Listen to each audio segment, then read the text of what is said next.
Hello, আসসালামু আলাইকুম guys. সবাই কেমন আছেন? আশা করি ভালো আছেন।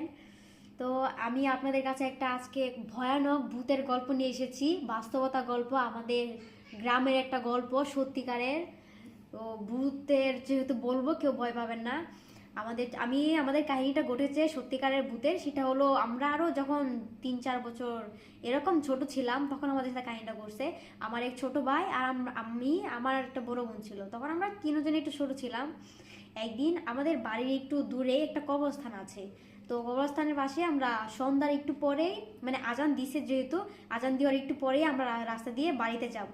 যাওয়ার পথে এই কবরস্থানে এই একটা লোক, দেখতে খুবই ভয়ানক, কালো, তার চেহারা কিছুই বোঝা যায় না।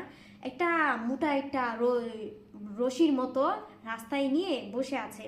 রাস্তায় মাঝখানে সুতাটা দিয়ে ও কিনারে, কবরস্থানের কিনারে বসে আছে।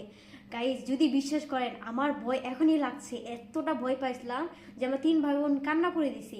ওই ওটা কি ছিল আমরাও জানি না। কোনো মানুষের আত্মা হবে, হতেও পারে, কারণ যেহেতু কবরস্থান, তার পাশে আত্মা থাকতে পারে। তো ওই লোক, মানে ওই ভয় পাইছি যেহেতু, আমরা যখন আসছিলাম তখন লোকটা রাস্তায় বসেছিল সামনে একটা দড়ি নিয়ে। তখন আমাদেরকে হাত দিয়ে ডাকতেছে, ও কোনো কথা বলেনি। ওই কথা না বললে আমরা তিনজন এতটা ভয় পাইছি যে সন্ধ্যার টাইমে কোনো মানুষ নেই আশপাশে, আবার তেমন বাড়ি ছিল না। তখন গ্রাম শহর ছিল তো, কয়েক বছর আগে, তখন গ্রামে বাড়িঘর অনেক কম ছিল। তখন আমরা 3 ভাই বোন আসছিলাম, যেহেতু ওই লোকটা ডাকছে, আমরা এত ভয় পাইছি যে আমরা সাথে মনে হয় কান্না করে দিছে। এখন কি করবো, ওর সামনে তো আর চিল্লায় কান্না করতে পারবো না। সেটা ভূত কিংবা আত্মা আল্লাহ জানে, কিন্তু অনেক ভয়ানক দেখতে গাইস। তারপর আমরা তিন তিন ভাই বোন কি করছি, ভয়ে আল্লাহ আল্লাহ করে তাড়াতাড়ি করে এই ধান ক্ষেত আছে যেমন, ওই ধান ক্ষেতের পাশে একটা বাতুর ছিল আমাদের পিছনে, সামনে দিয়ে আর যাইতে পারবো না, কারণ সামনে গেলে হয়তো ওই ভূত কিংবা আত্মা যেটাই হোক কিছু একটা করতে পারে।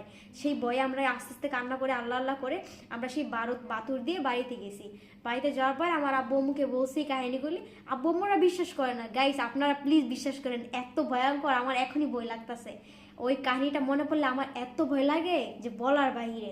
আমি আব্বুকে বলছি যে আব্বু, এইসব কাহিনী হয়েছে, আমরা রাস্তায় আসার সময় ওই কবরস্থানে এমন একটা ভূতের মতো একটা ইয়া দেখছি।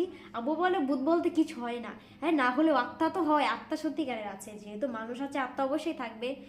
তো কবরস্থানে তাও গাইস কতটা ভয়ঙ্কর, মানে আমরা কান্না করে দিছি, তবু আব্বু বিশ্বাস করে না।